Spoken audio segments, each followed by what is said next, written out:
संतोष परम सुख है। हे साधक, सद्गुरु ने जो तुम्हें स्वरूप बोध दिया है उसी को ठीक से संभाल रखे रहो, उसी में पूर्ण विश्वास करो। यदि सद्गुरु के निर्णय वचन तुम्हारे दिल में चोट कर गए तो तुम्हारा ज्ञान पूरा हो जाएगा। तुम गुरु के ज्ञान को लेकर अपने मन में सावधान हो जाओ और स्वरूप का ही अनुसंधान करो। जो समझदार होगा वो गुरु से आत्मबोध पा जाने पर उस पर अभ्यास करेगा, अंतर्मुखता की कमाई करेगा।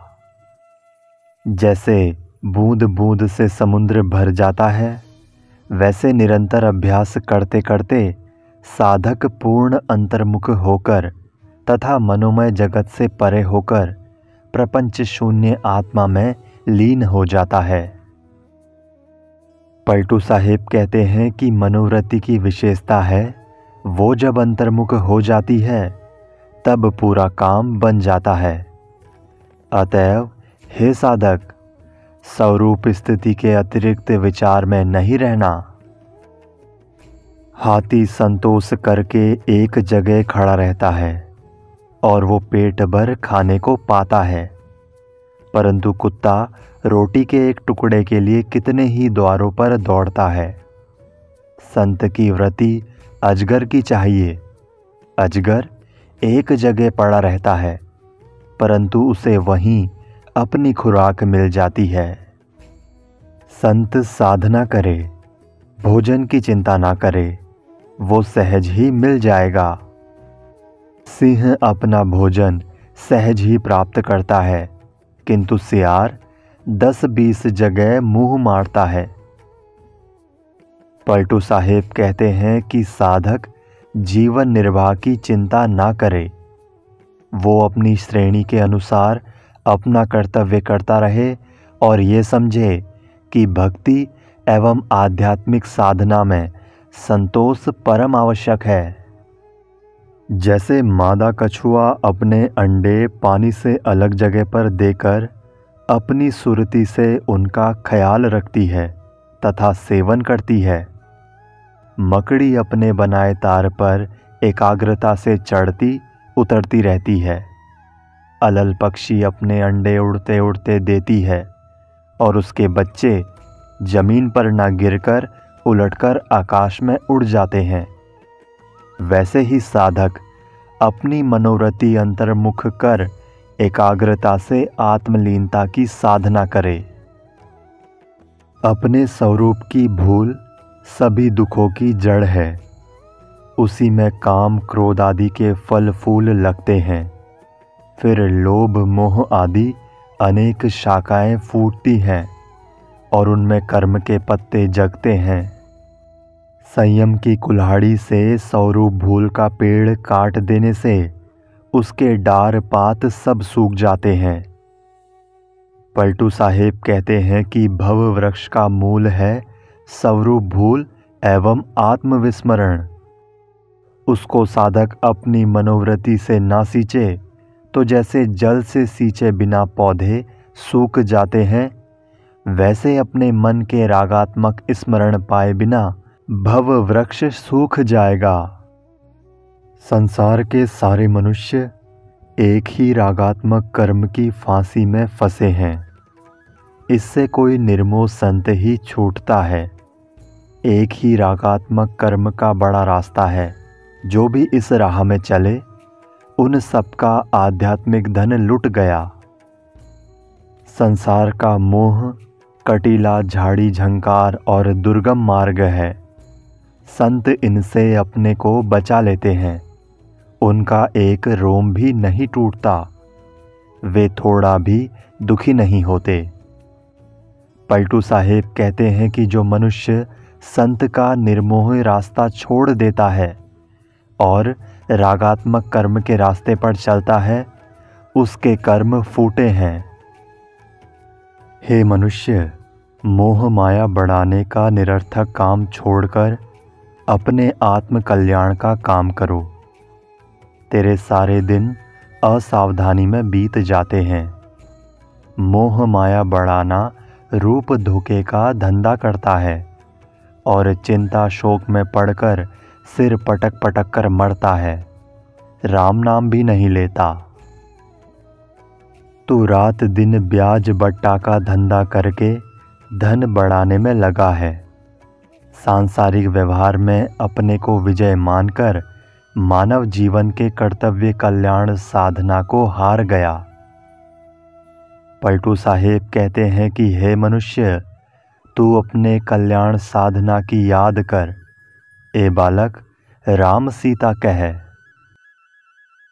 जीव पुण्य कर्म करता है तो उसका फल उसे सुख मिलता है, परंतु कर्म भोग समाप्त होने पर जीव मृत्यु लोक में भटकता ही है। कर्म करने वाला जीव सदैव उसके शुभाशुभ फलों के भोगों में जन्मता और मरता है और बारंबार कर्म करता है। कर्मी जीव 84 योनियों के चक्कर में ही पड़ा रहता है, वो उसे छोड़कर कहाँ जा सकता है। पलटू साहेब कहते हैं कि जब जीव 10वें द्वार में पहुँचता है तब वो जन्म मरण के बंधन से मुक्त होता है। सद्गुरु का शिष्य कहलाकर सांसारिक भोगों की आशा न करो। जो सांसारिक भोगों की आशा करता है वो सद्गुरु का शिष्य नहीं है। मन तो एक है, जब उसका प्रेम संसार में लगेगा तब भक्ति का प्रेम दूर हो जाएगा। वो जगत वासना में ही डूब जाएगा। यदि भक्ति करना चाहते हैं तो मन को जगत से हटा लो। यदि मन जगत के राग रंग में जोड़ते हैं तो भक्ति नहीं चल सकती। पलटू साहेब कहते हैं कि भोग या भक्ति दोनों में से एक को छोड़ना पड़ेगा। एक म्यान में 2 तलवारें नहीं रह सकती। जब संत मिले तब ज्ञान का गीत गाकर बजाकर दूसरे की सुनकर और अपना कहकर समय व्यतीत करो।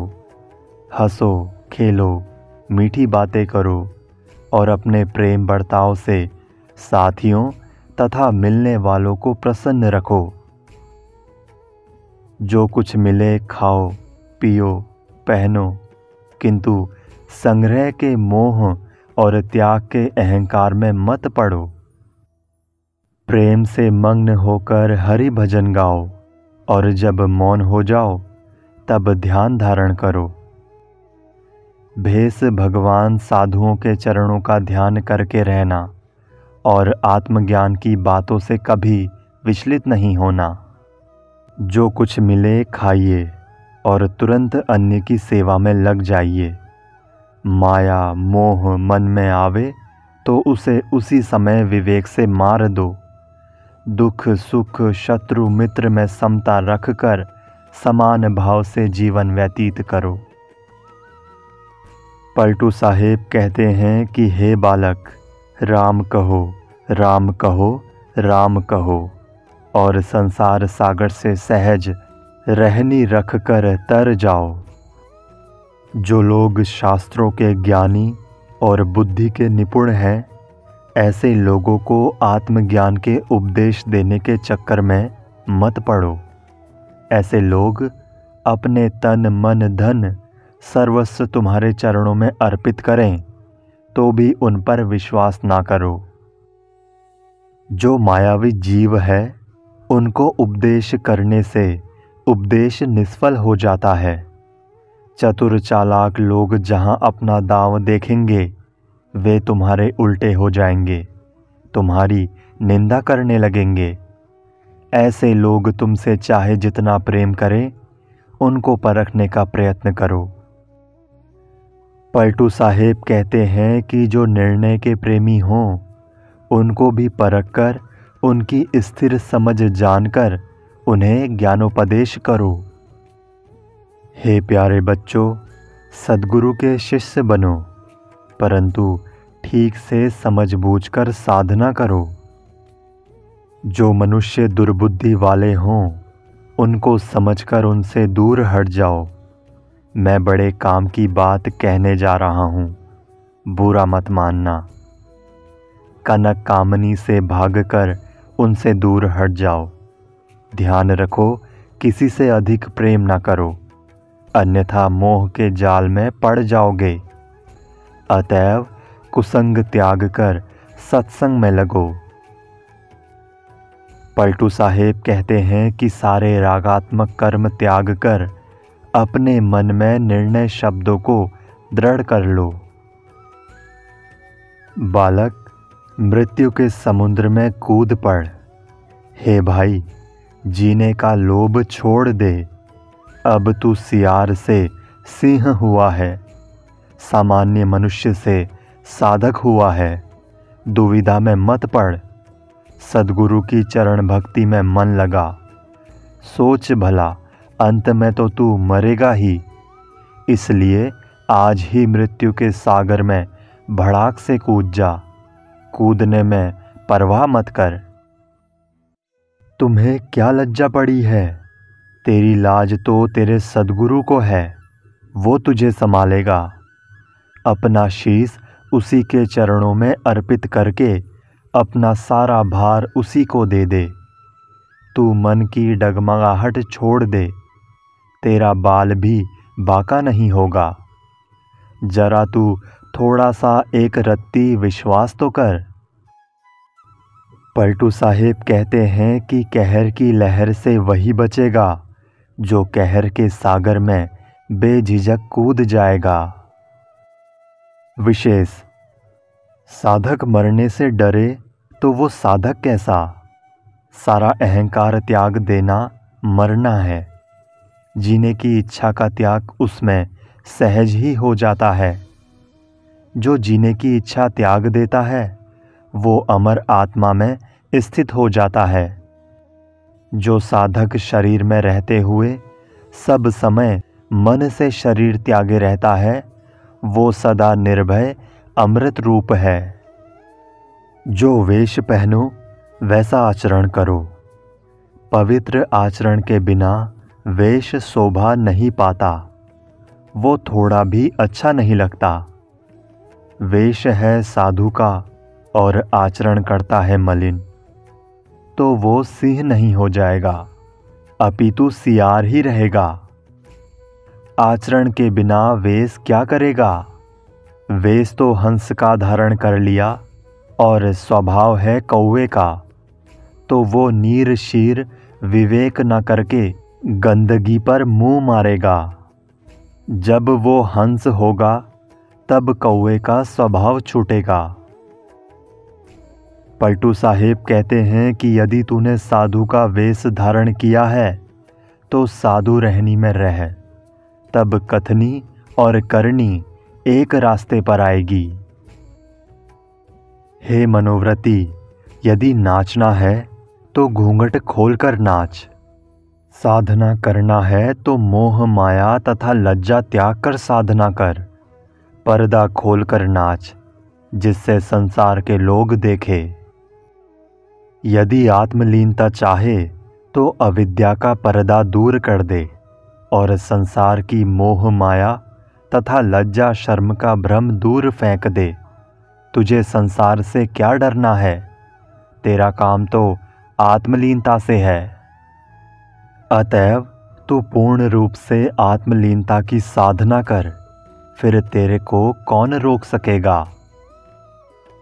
पलटू साहेब कहते हैं कि हे साधक की मनोवृत्ति, तू ही पति वाली होगी। तू अपने आत्मा रूपी पति से अभिन्न होकर सुख की शैया पर सो जा, आत्मलीन हो जा। संसार के स्वामी की चेतना ही कला है, वो सबके शरीर में बैठा है, परंतु कोई इस तथ्य को समझ नहीं पाता है। मनुष्य अपने स्वरूप की भूल से बाहर ईश्वर खोज खोज कर भटक भटक मरता है। वो विवेकवान संतों के वचनों को नहीं मानता है। जड़ दृश्य की मोह माया अपने आत्मबोध में आड़ा हो गई है। सब जीव कर्म बंधन में पड़े हैं, इसलिए भ्रमित हैं। पलटू साहेब कहते हैं कि सब जीव वही ब्रह्म एवं परमात्मा ही हैं। ये सत्य वेद वेदांत से भी छानकर निश्चित हुआ है। आत्मा ही अपना परम तत्व है और उसमें लीनता ही जीवन का मुख्य उद्देश्य है। जब ये तथ्य निर्धारित हो जाए तब कर्मों का त्याग करें। बिना आत्मलीनता उद्देश्य समझे कर्मों का त्याग न करें। जब स्वरूप बोध रूपी अपनी वस्तु मिल जाए तब संसार का त्याग करें। यदि आत्मबोध हुए बिना संसार का त्याग किया तो वो स्वस्वरूप स्थिति तथा गृहस्थी के शुभ कर्म दोनों तरफ से जाएगा और संसार की कामनाओं में भटकता फिरेगा। गृहस्थी में रहकर शुभ कर्म करना और विरक्त होकर कर्मों से ऊपर उठकर निष्काम पद स्वरूप स्थिति में ठहर जाना, ये दोनों मत अपनी अपनी जगह पर ठीक हैं। यदि इन दोनों को छोड़कर कोई बीच में बहेगा तो कहाँ ठहरेगा। पलटू साहेब कहते हैं कि हे साधक, दोनों को समझ ले और यदि त्याग में वीर है तो गृहस्थी छोड़कर भाग खड़ा हो। पान का धंधा करने वाला तमोली यदि तेल का धंधा सीखेगा तो उसके पान के धंधे में घाटा होगा। उसे चाहिए कि वो पान को तेल से दूर रखे। संसार में निर्गुण और सगुण दो उपासनाओं का धंधा है। दोनों अपने अपने धंधे में सावधान रहें। दूसरे के धंधे को समझने की आवश्यकता नहीं है, अपितु दूसरे के धंधे से दूर भाग जाएं। पलटू साहेब कहते हैं कि अपना धंधा करो, दूसरे के धंधे से क्या प्रयोजन। विशेष अपनी अपनी उपासना में चले, दूसरों की उपासनाओं की टीका टिप्पणी में ना पड़े। हाँ, किसी को अन्य की उपासना सही लगे तो उसे समझकर उसी की उपासना में लग जाए। हे मित्र त्यागी, तू किस विचार में है।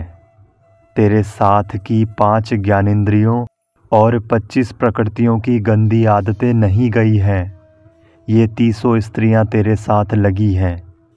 तुमने केवल एक स्त्री छोड़ी, किंतु 30 स्त्रियों का राग नहीं गया है। तुमने एक छोड़ा किंतु 30 का राग नहीं छोड़ा। ऐसे ज्ञान नाम के अज्ञान में तो भारी नरक है।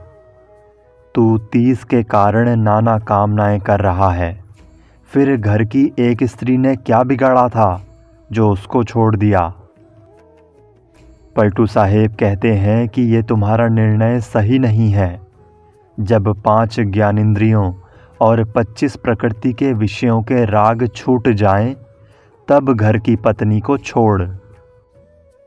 तू संसार के सुख को छोड़कर फकीर हुआ है। फकीर होकर फकीरी का क्या आनंद पाया। पेट तो तेरा छूटा नहीं, भिक्षा क्या मांगता है। 5-25 की आसक्ति की माया लगी है। तूने घर की एक पत्नी को छोड़ दिया, किंतु 5-25 की आसक्ति लेकर घर से आया है। पलटू साहेब कहते हैं कि तूने क्या लाभ पाया है। राम का नाम तेरे जीवन में चरितार्थ नहीं हुआ है। पूर्ण विषय विरक्ति होकर आत्मलीनता नहीं हुई है।